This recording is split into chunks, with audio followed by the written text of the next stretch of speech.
They say Sega does what Nintendo don't.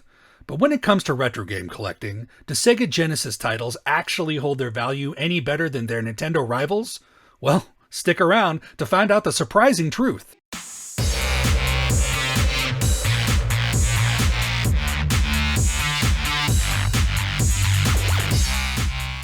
Hey there, retro gamers. Welcome back to another exciting episode of Pixels to Polygons, where we dive deep into the world of retro gaming and explore the rising values of classic titles. I'm Technohead, your guide through this nostalgia-filled journey. Now, for those of you who are new here, let me give you a quick rundown. In this series, we're shining a spotlight on the skyrocketing value of retro games from the 90s to the early 2000s. It's a nostalgic trip down memory lane with a twist of financial intrigue. We've already tackled two iconic consoles, the NES and the Nintendo Game Boy. If you haven't checked out those episodes yet, I highly recommend you give them a watch. So how do we determine the value of these beloved classics? It's a meticulous process. First, we delve into the archives of gaming history by visiting the legendary Game Dude, a retro game store right here in sunny Los Angeles. Game Dude isn't just any store, it's been a staple for local gamers since 1992. And we'll be using snapshots from the Wayback Machine to see the prices of Sega Genesis games as they were back in 2004. Next, we forward to the present day and compare these prices to Game Dude's current listings. We'll adjust the 2004 prices for inflation to get a clearer picture of the value shift over the past 2 decades. But wait, there's more. We're not just looking at prices, we're also factoring in rarity.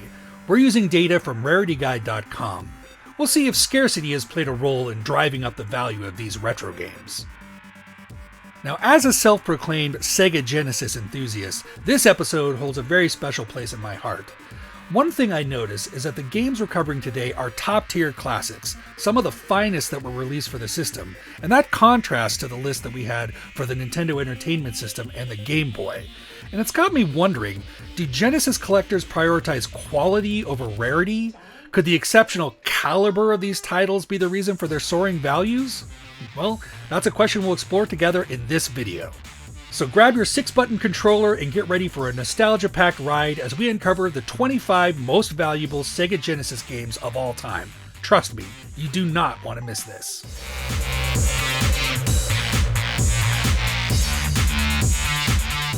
Starting off this fantastic list is a wonderful game, Shining Force 2, one of my favorite games. This is, of course, the sequel to the excellent Shining Force 1. This game's relatively rare for the Sega Genesis, with a rarity guide of 77. Back in 2004, it would have cost you $49 to pick up a copy of Shining Force 2, and today in 2024, you'd have to shell out $69 to get Shining Force 2. That's a 41% increase in value for this tactical RPG. Then we've got another of the Genesis's heavy hitters, Streets of Rage 3. Maybe not the best entry in the Streets of Rage series, but certainly an excellent game.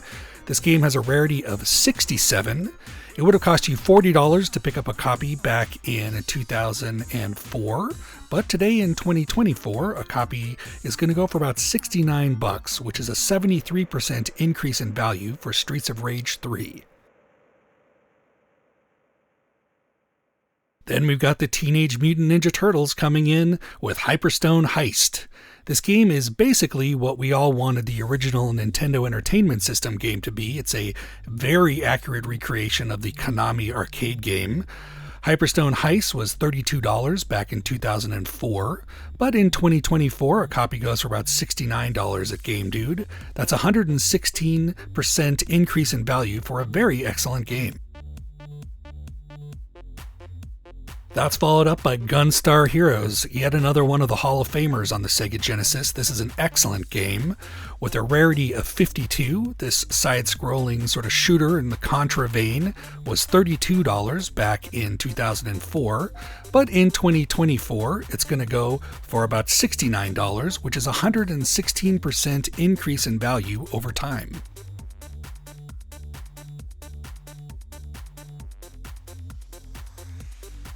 The side-scrolling shooters keep coming with Contra Hardcore, a game that is, as the name would imply, a very hard game.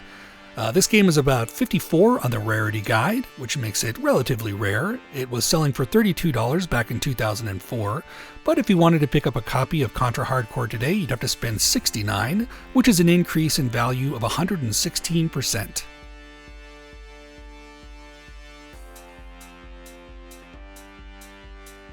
That's followed up by Castlevania Bloodlines, another fantastic game. This entry in the Castlevania series is a relatively rare game at 48 on the rarity guide scale, and back in 2004 you would have spent about $32 to pick up a copy, but today if you walked into Game Dude you'd be spending $79 to walk out with a copy of Castlevania Bloodlines. That's a 147% increase in value for a very fantastic game. This is a super fun game. That's followed up by another one of my favorites, Splatterhouse 3. This is the third entry in the Splatterhouse series, the second one to appear on the Sega Genesis. It has a rarity guide of 78, so it is a pretty rare game on the Genesis. It was going for $40 back in the day at Game Dude, but today, if you wanted to pick up a copy, you'd have to spend $99. And that is a 148% increase in value for Splatterhouse 3.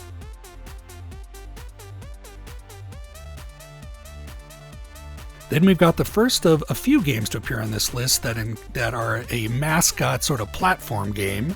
This is a very rare game at 85. It's Aero the Acro-Bat 2, the sequel to the original Aero the Acro-Bat. This game was selling for about $40 in 2004, but today if you wanted to get a copy, it would cost you $99, which is a 148% increase in value for Aero the Acro-Bat 2.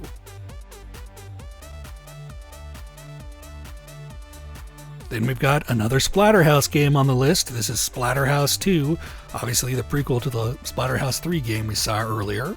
This game is also rare on the Genesis with a rarity guide of 78.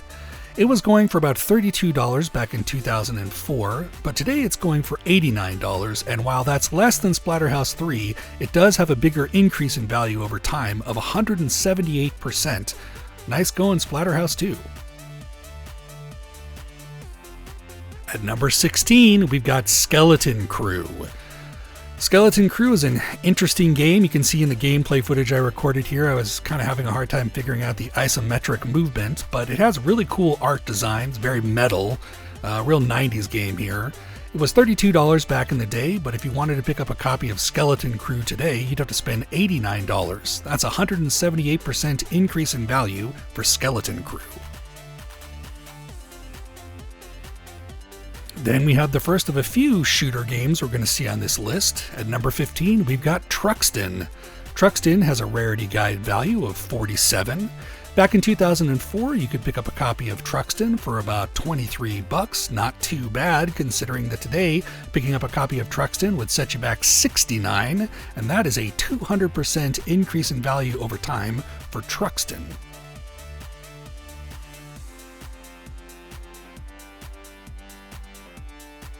That's followed up by the action RPG Beyond Oasis. Beyond Oasis kind of reminds me of like an overhead Aladdin or something like that. It has a rarity guide value of 43, and back in 2004, the price for Beyond Oasis was only $15, but today it's gone up a little bit. It's $59 for a copy, and that's a 293% increase in value for Beyond Oasis. That's followed up by a very interesting game, Alisia Dragoon. Not as rare as some of the other games on this list. Its rarity is only listed as 35 on rarityguide.com, and it was only selling for $15 back in 2004. But today, if you wanted to pick up a copy of Alisia Dragoon, you'd have to spend $59, which is a 239% increase in value for a pretty unique game on the Sega Genesis, Alisia Dragoon. At number 12, we have another shooter on our hands, everybody. This is Airbuster. Airbuster has a rarity of 40 on the rarity guide, which makes it relatively rare.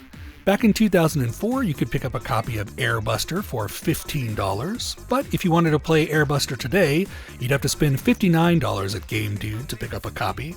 That's a 293% increase in value for a very fun side-scrolling shooter, Airbuster. Then we've got the licensed title, Three Ninjas Kick Back. a sort of fighting game, I guess a side-scrolling fighting game based on what I think was a movie, Three Ninjas Kick Back. This game was going for $15 back in 2004, but if you wanted to join the Three Ninjas when they kick back today, you'd have to spend $59 at Game Dude, and that's a 293% increase in value over time. That's followed up by another mascot. Well, this one isn't a platformer. It's kind of a platformer. It's got some flying elements too. This is Sparkster from Konami. Sparkster has a rarity of 34 on the rarity guide. And in 2004, it was going for about $23 for a copy of Sparkster. But today, if you wanted to play it, you'd have to spend $99, which is a 330% increase in value.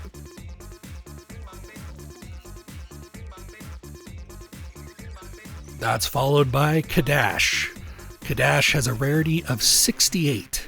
It's a sort of Lord of the Rings style, side-scrolling, maybe an RPG is a little too strong of a word. It does have some RPG elements and items and stuff like that. Cadash was going for $15 back in the day, but today if you wanted to get a copy, you'd have to spend $69. Nice. And that's a 360% increase in value over time. Then we've got yet another mascot platformer here. This one is the sort of questionable Zero the Kamikaze Squirrel, which features a, as the name would suggest, Kamikaze Squirrel who runs around and jumps on things and collects items as you would in a game like this. It was $32 back in the day, but today you'd spend $149 to get a copy of Zero the Kamikaze Squirrel, which is a 366% increase in value. That's followed by El Viento. El Viento has a rarity of 51. This game is a very weird game where you play like a wind elemental who's fighting crime bosses in the 1920s to stop a demon from taking over when a tornado hits New York City. I don't know, it kind of reminds me of Valis a little bit. This game was $23 back in 2004, but today, in 2024, you'd have to spend $109 to get your hands on a copy of El Viento. That's followed up by another relatively rare game, Elemental Master, which has a rarity of 49 on rarityguide.com. Elemental Master is an overhead kind of action game, sort of think Ikaria Warriors with magic. This was going for $20 back in the day, but today in 2024, you'd have to spend $99 to get a copy of Elemental Master, which is a 395% increase in value. That's followed up by Grindstormer at number 5. Grindstormer is another shooting game, this time from Tengen. This game was going for $12 back in the day, which is not a bad price. If you wanted to play Grindstormer today in 2024, you'd have to spend $79, and that's a healthy 558% increase in value. And a pretty good shooter game at that. This is Grindstormer.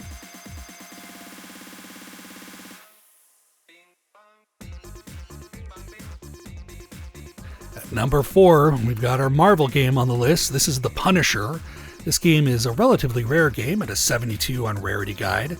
Back in the day, it was only going for about $15 at Game Dude, which is a pretty good price. If you wanted to join The Punisher on his war on crime today, you'd have to spend $99, and that's a 560% increase in value for The Punisher on Sega Genesis. In the top 3 now, at number 3, we've got Troubleshooter. This game is not as rare as some of the other games on the list. It's only 37 according to Rarity Guide.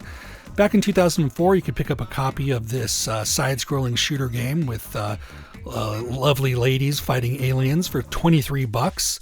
But today, if you wanted to get a copy, you'd have to spend $159, which is a 591% increase in value for Troubleshooter, which is a good deal.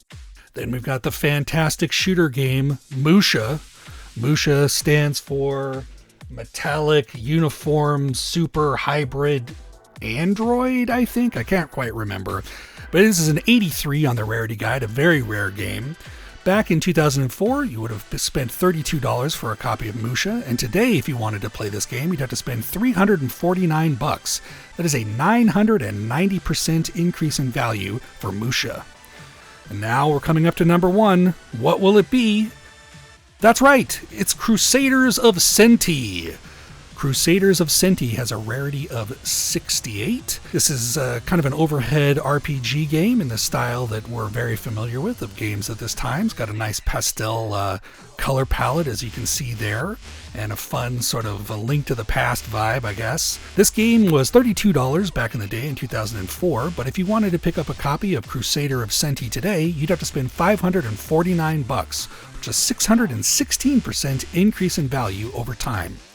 And that was it. The top 25 most valuable Sega Genesis games of all time.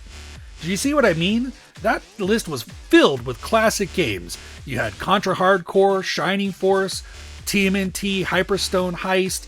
You had 2 Splatterhouse games. I mean, almost every single game on this list was a stone cold classic and worth the money that they're asking for it. And that contrasts pretty strongly from the Nintendo Entertainment System list, which was filled with stuff like Flintstones and Jetsons, which I have to assume are only on that list because of their rarity, and not because anybody actually likes playing them, because those games are complete trash. But what do you think? Leave a comment and let me know.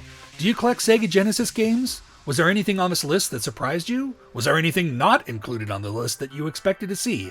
I'd love to know what you think. We've got lots more videos in this series coming soon. So if you'd like this video and you'd like to see more, smash that subscribe button. And while you're poking around, mashing buttons, you might as well press that like button too. It helps out the channel, and I really appreciate it. Thanks so much for swinging by and checking out this episode. I had a great time making it and talking about my favorite video game system, the Sega Genesis. Make sure to tune in next week when we talk about the Atari Lynx. Until then, I'm Technohead, signing off.